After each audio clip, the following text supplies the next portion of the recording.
Hello friends, today's word is diabetes mellitus. Diabetes mellitus.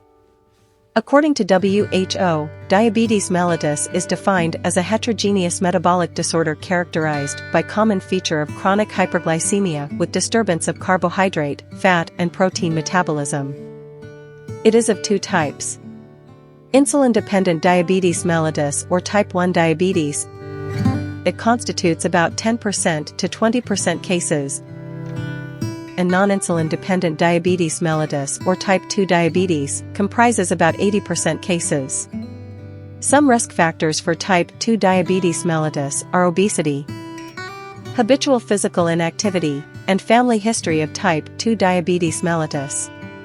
Please like, share, and subscribe to the channel. Thanks for watching and keep learning.